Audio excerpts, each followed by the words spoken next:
Namaskaram.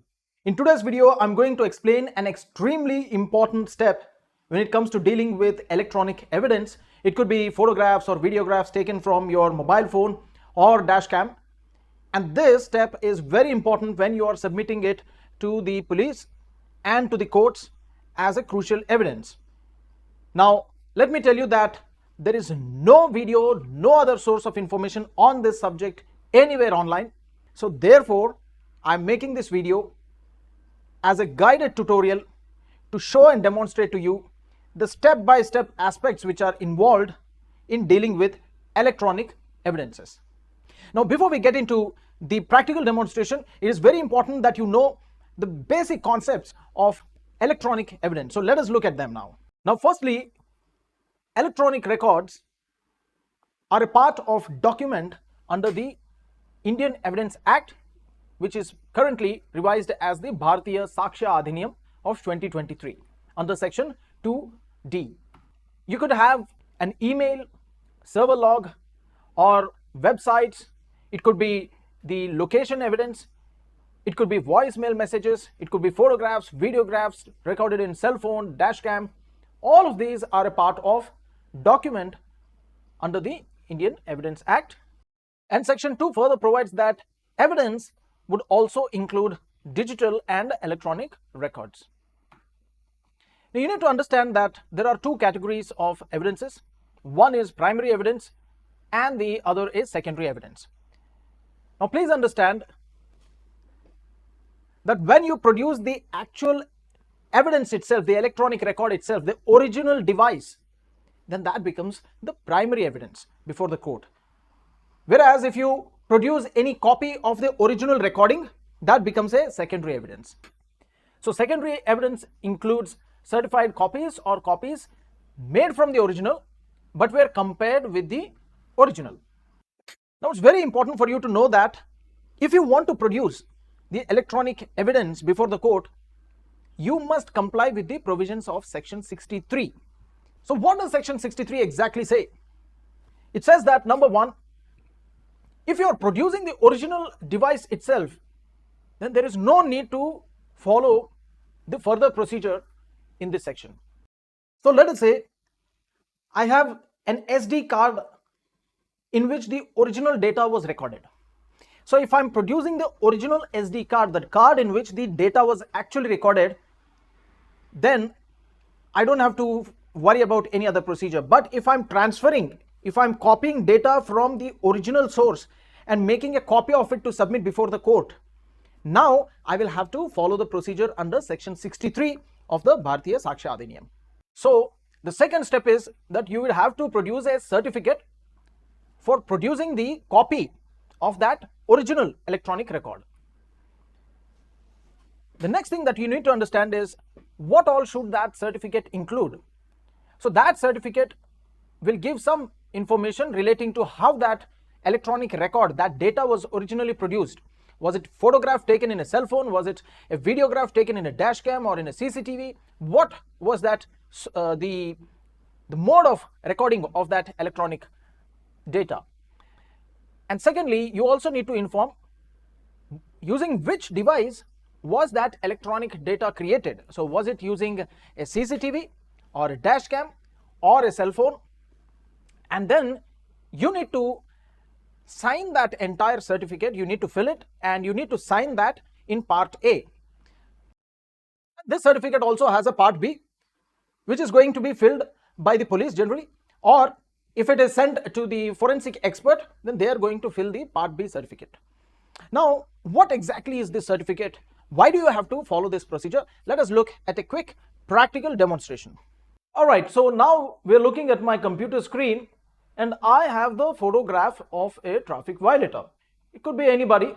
Maybe this guy had just hit a vehicle and was running away and I took the photograph in my cell phone, or maybe this photograph or video was captured in my dash cam. So let us assume that this is the piece of photograph that I want to submit before the court, showing that this is the exact vehicle which was involved in the road crime. Now, how do I produce a section 63 certificate? Now, for that, we need to create a hash value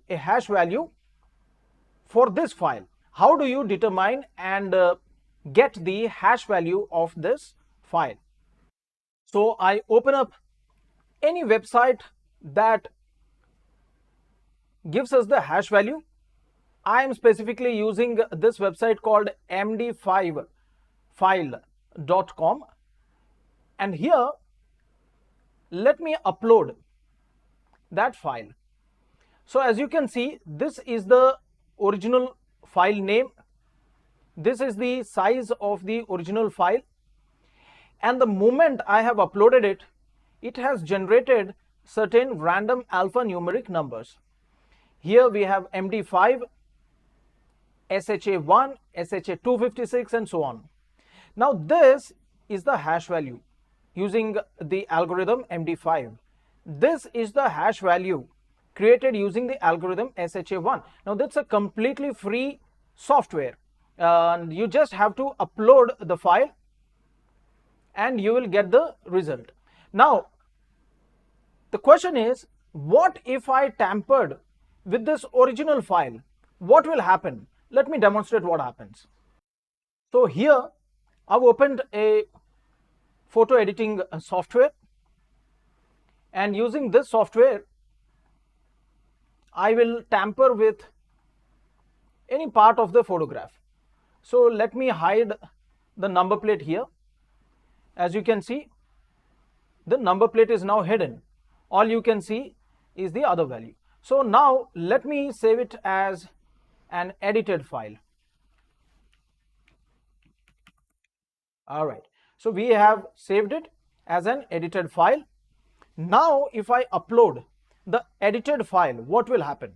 Alright, so now I've opened another fresh page of MD5 file website, and I've uploaded the edited version. Look at this. So this is the edited photograph, edited videograph. Now what is the hash value here? Under MD5 algorithm, it is 0071A and so on, ending with 80dB. Now what is the hash value of the original file? The original file is 4AA754 ending with 47EA, but the edited version is 0071A. So what has essentially happened is that because I have edited, I have morphed, I have electronically altered the original file, the hash value will definitely change. It does not remain the same. Now what is the court looking for? The court is looking for a certificate that states that the original hash value of the file has been compared with the copy that was made, and both the hash values are the same. So if you copy this file, the original file, not the edited file, if you copy the original file 100 times, the hash value will remain this. But if you even put a small dot on it, the edited file, its hash value keeps changing. It will keep changing all the time that you make an edit to it. So therefore, what the court needs is that you should produce the original copy, not the edited copy. So now I have determined the hash value of the original file. I need to take a printout of it. So in this website, I'll hit Ctrl P, and here we have it. So this is the original file name, and the hash value has been described here under MD5, SHA1, SHA256 and so on. So if I just print it and attach it to my 63 certificate, this will be sufficient. Now let us see what section 63 certificate is. Alright, so now we are looking at a sample of section 63 certificate part A, which has to be filled by the party. So that is the certificate that you will submit to the police and to the court. So you will give your basic information, and you solemnly affirm and sincerely state that you are producing an electronic record taken from the original device. That device is I would say in my case it is a memory card. What is the make of the memory card? It is a SanDisk Ultra 32 GB micro SD HC1 and the color is red and gray.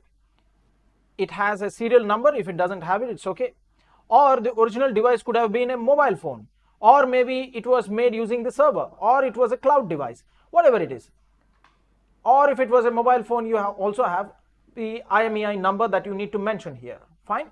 And you are saying that this memory card is regularly used in the recording of car dash cam of the make. Mine is a VO4 A125 with a serial number so and so, in my Ford car bearing registration number Telangana so and so.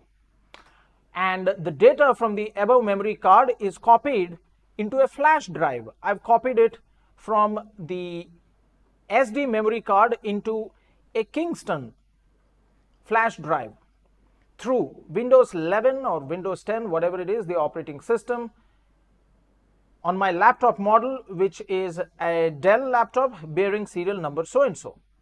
And this device, and so this is just a copy of it. This is the verbatim copied from the original certificate. And this entire device, this original device, this mobile phone or the memory card, that device is owned and managed and operated by me. And I state that the hash value of the electronic file is as follows. So now, if you are using one photograph, you'll have that file and its relevant hash value.